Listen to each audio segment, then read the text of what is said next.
Hey guys, I'm Tim with Original Strength, and this week I wanted to show you one of my favorite new ways to squat. And it's really silly because I've shown videos on how to do the Hindu squat before and stuff, but I started exploring with just things that felt good to me. And anyway, this is kind of like the Hindu squat, but it's not like the Hindu squat. So all you do is, a Hindu squat again is you row towards yourself, arms are out here, you row in, you reach behind your back like you're trying to reach towards your back pockets as you squat down.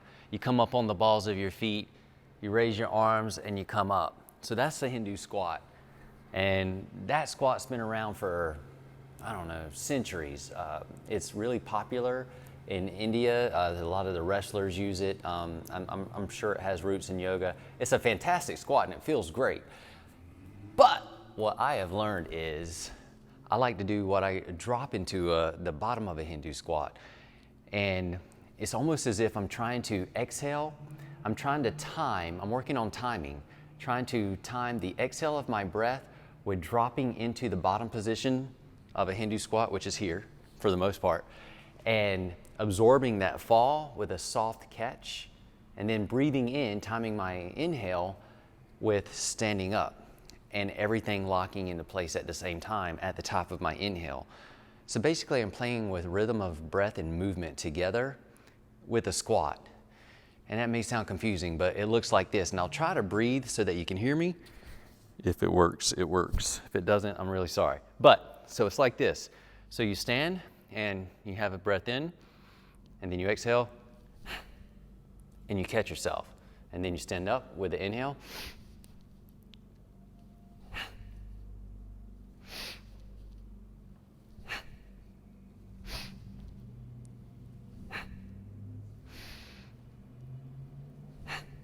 I don't know why, but I love dropping in and controlling, not really bouncing and just like collapsing on your joints, but timing it with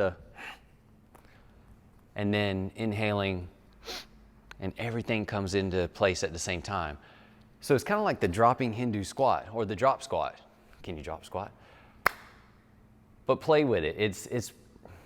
I like it. That doesn't mean you're gonna like it, but I like it. So there's a chance that you might like it. And again, the benefits are, well, we're using our body. We're getting good flexion in our knees, great flexion in our hips. We're working the balls of our feet. So we're getting extension, I guess. We're getting extension, working our calves, but we're using our shock absorbers. So like when we run, and we should be sprinting and using our shock absorbers when we jump and when we land and when we sprint. This is a gentle way to use our shock absorbers and also practice with rhythm and coordination, because timing the breath to absorbing everything gently, and then, well, it gives the brain something to do, but it makes your mind-body connection better. It gives you more alertness, more focus inside your body, and it makes you better at moving, all right? It makes you smarter. Give that a shot, the drop squat. I'm sorry for my passion with this particular movement, because it may not really seem like it makes sense to you until you try it. All right, I'm Tim with Original Strength, and we'll see you next time.